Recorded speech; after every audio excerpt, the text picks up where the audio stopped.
जिस प्रसंग मानस की जिन पंक्तियों को केंद्र में रखकर गत 2 दिनों से हम चिंतन, मनन और मंथन कर रहे हैं। रामचरितमानस का जो जीवन दर्शन है, युग तुलसी परम पूज्य महाराज श्री की विलक्षण दार्शनिक आध्यात्मिक दृष्टि प्राप्त करके आत्मसात करने का प्रयास कर रहे हैं। वह बालकांड के प्रारंभ की पंक्तियां हैं और गोस्वामी तुलसीदास जी ने जब भगवान शंकर और भगवती पार्वती को इतनी अधिक, उनको ऐसी प्राथमिकता और इतना अधिक महत्व जो दिया, वह गोस्वामी तुलसीदास जी की जो मंशा रही होगी वो तो केवल युग तुलसी परम पूज्य महाराज श्री ही समझ पाए। क्योंकि आज के नवयुवक, क्योंकि ये प्रश्न किसी नवयुवक का था कि रामचरितमानस की जो फलश्रुति है, और विशेष रूप से हमारे छत्तीसगढ़ में जहाँ इतनी गोष्ठियाँ होती है, इतना गायन होता है, पर लोगों के जीवन में, उनके मन मानस में वो परिवर्तन क्यों नहीं दिखाई देता है? तो मानस की प्रामाणिकता क्या है? और इसलिए मुझे ऐसा लगता है कि इस प्रश्न का उत्तर है परम पूज्य गुरुदेव का सद साहित्य, परम पूज्य महाराज श्री का चिंतन। इसका एक ही लाइन में मैं उत्तर दे सकती हूं कि परम पूज्य महाराज श्री ने मानस की प्रामाणिकता को सिद्ध इस तरह से कर दिया है कि मानस केवल त्रेता युग का पवित्र इतिहास नहीं है, ये केवल राम की कथा नहीं है, ये हमारे प्रत्येक व्यक्ति के मनमानस की कथा है। अगर हम उसे देख सके, वह संत से वो दृष्टि प्राप्त कर सके, तो वो मानस का सारा सत्य हमारे जीवन का यथार्थ सत्य है। इससे बड़ी प्रामाणिकता और मानस की कोई हो ही नहीं सकती। और यह अभिनव दृष्टि युग तुलसी परम पूज्य महाराज ने जो हमें प्रदान की है, श्रद्धा और विश्वास के ये घनीभूत रूप, गोस्वामी जी ने तो अपनी काव्यात्मक शैली में एक रूपक प्रस्तुत कर दिया,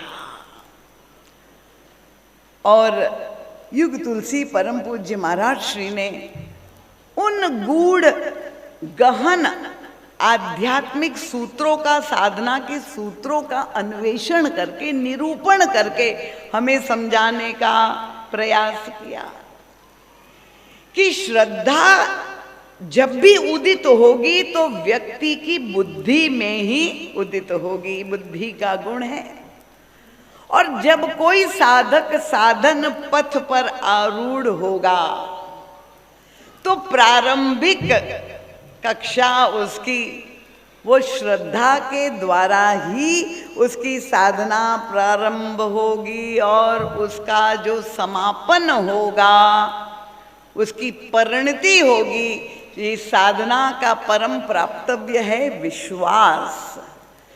तो जब बुद्धि से साधना प्रारंभ होती है और उसकी पूर्णता हृदय में विश्वास के द्वारा होता है। पर अब ये समय की सीमा है, मैं बार बार आपसे अनुरोध करती हूँ कि परम पूज्य गुरुदेव का साहित्य यहाँ आया हुआ है, आप अवश्य, क्योंकि आज ये समापन संध्या है, तो आप सबसे अनुरोध कर रही हूँ कि यहाँ जितने भी श्रोता विराजमान हैं, मैं पूछूंगी नहीं, केवल निवेदन करूंगी। आशा यही रखती हूँ कि आप सबके घर में रामचरितमानस की प्रति होंगी, और रामचरितमानस की स्थापना ही नहीं करना है, घर में मंदिर में रख के उसकी पूजा ही नहीं करना है। अनुरोध है मेरा कि रोज मानस को खोल के कम से कम एक दोहे का पाठ करना है। यही दक्षिणा के रूप में आप मुझे वचन दीजिए। और मानस अगर समझ में ना आए, समय नहीं हो, एक दोहा पाठ और महाराज जी के किसी भी ग्रंथ का एक पृष्ठ केवल अगर आप पढ़ेंगे तो मैं दावे से ये कह रही हूं, क्योंकि गोस्वामी तुलसीदास जी ने तो यही कहा, सतपंच चौपाई मनोहर जानी जे नर उरधरे। पूरे मानस की आवृत्ति की भी जरूरत नहीं है। कितने उदार होते हैं संत, उनके केवल 5-7 चौपाई में ये चमत्कार हो सकता है। क्योंकि आजकल हम चमत्कारों में ही विश्वास करते हैं और वहीं पर भीड़ लगती है। और भगवान शंकर और पार्वती जी के मंदिर देवालयों में भी भीड़ लग रही है। पर गोस्वामी तुलसीदास जी ने तो 500 वर्ष पहले हम सबको चमत्कृत करने वाली वह दिव्य अमृतमयी जड़ी बूटी दे दी है। क्योंकि ये मानस जो है भगवान शंकर का ही चमत्कार है।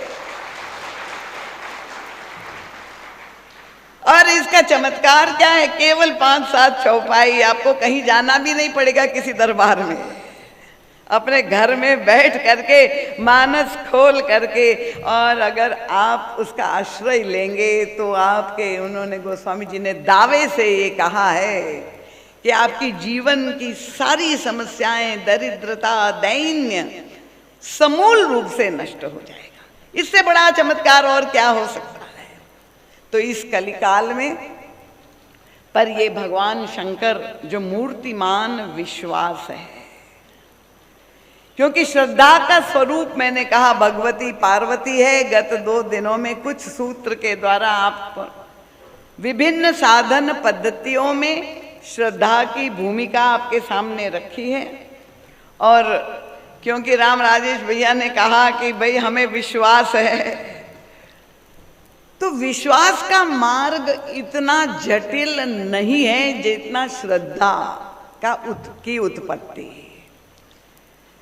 और विश्वास, क्योंकि चाहे व्यवहारिक जगत हो चाहे पारमार्थिक जगत हो, सर्वत्र विश्वास तो रखना ही पड़ेगा। और इसलिए परम पूज्य महाराज श्री विश्वास का विभाजन के 2 कक्षाएं हैं। एक विश्वास है माना हुआ विश्वास और दूसरा है जाना हुआ विश्वास। तो माना हुआ विश्वास का तात्पर्य क्या है कि जब हम प्रारंभ करेंगे, आप विद्यालय में बालक को भेजेंगे, गुरुजी जब सिखा रहे क माने कबूतर, तो विश्वास करना पड़ेगा कि नहीं? तो मानकर ही चलना पड़ेगा। तो साधना जब प्रारंभ होगी तो हमें गुरु पर के वाक्यों पर मान करके चलना पड़ेगा। पर समस्या क्या आती है कि ये जो माना हुआ विश्वास है उसमें स्थायित्व नहीं होता। अगर आपने किसी देवी देवता के प्रति ही विश्वास कर सुन करके मान लिया और कामना से जुड़ करके आपने अपनी आराधना उस देवता से की और आपकी कामना की पूर्ति नहीं हुई, तो क्या होता है कि वो सारा विश्वास वहीं खंडित हो जाता है। तो स्थायित्व नहीं रह जाता है और ऐसा साधक अब दूसरे किसी देवता की खोज में निकल आता है। हमारा ये सौभाग्य है सनातन धर्म का, हमारे ऋषि मुनियों ने, क्योंकि व्यवस्था इतनी विशाल है, 33 कोटि देवता है, हमें अन्यत्र कहीं जाने की आवश्यकता नहीं है। पर ये जो माना हुआ विश्वास है, जब तक जाना हुआ विश्वास नहीं हो जाता। और ये परिणति कैसे होगी? क्योंकि अगर मैंने कहा विश्वास हृदय का गुण है, पर हृदय की वह आस्था जो कामना से जुड़ी हुई है वह वास्तविक विश्वास का रूप नहीं है। जिस विश्वास की हम चर्चा कर रहे हैं, जिसका प्रतिनिधित्व भगवान शिव कर रहे हैं, अनुकूलता में जैसा हम चाहें वैसे सब घटनाक्रम जीवन में होता जाए तो हम बहुत बड़े विश्वासी भगत बने हुए होते हैं। पर गोस्वामी तुलसीदास जी के जो मापदंड है, वास्तविक श्रद्धा का उदय होना बहुत ही बिरले व्यक्ति के जीवन में होता है। शुद्ध श्रद्धा और शुद्ध विश्वास। तो जिस विश्वास की हम चर्चा कर रहे हैं वह है हमारे देवादिदेव भगवान महादेव। घोर प्रतिकूल परिस्थिति में भी जब हमारा विश्वास अडिग रहे, उस विश्वास की प्राप्ति की हम बात इसलिए करें क्योंकि अगर हम भगवान और भगवान की भक्ति पाना चाहते हैं तो उसकी आधारशिला, उसकी नींव क्या है? हम बहुत जल्दी किसी को उपमा भी दे देते, बहुत बड़े भगत है, बड़े भक्तों का समूह है। पर गोस्वामी तुलसीदास जी ने जो हमें मापदंड दिए, उनका बिनु विश्वास भगति नहीं और तेहि बिनु द्रवई नरा। तो बिना विश्वास भक्ति संभव ही नहीं। वो आधारशिला और वो नींव जब तक ठोस नहीं हो तब तक आप कितना ही बड़ा ऊंचा मकान बनाना चाहें। और मुझे तो ये पूरा विश्वास है कि ये राम किंकर शिष्य सेवा समिति की नींव इतनी ठोस है अमान सिंह भैया के रूप में कि अध्यक्षीय भाषण जो हमारे देवांगन जी, चेतन देवांगन ने कहा कि हम एक भवन बनाना चाहते हैं, मैं तो ये कहूंगी कि भवन नहीं, आप महल की कल्पना कर लीजिए, वो भी पूरी हो जाएगी क्योंकि गृह मंत्री जी यहाँ पर उपस्थित हैं। तो अब ये माना हुआ विश्वास, जाना हुआ विश्वास कैसे हो? और तब परम पूज्य महाराज श्री हमारा ध्यान आकर्षित करते हैं, उत्तरकांड की ओर हमें ले जाते हैं, जहां एक भक्त अपनी आत्मकथा सुना रहा है और उनके जीवन में जो घटनाक्रम हुआ है उससे वो कहता है, बोल रहा है, हमारा मार्गदर्शन कर रहा है। भक्त शिरोमणि काकभूषणी जी कहते हैं कि जाने बिनु न होई प्रतीति और बिनु प्रतीति होई नहीं प्रीति।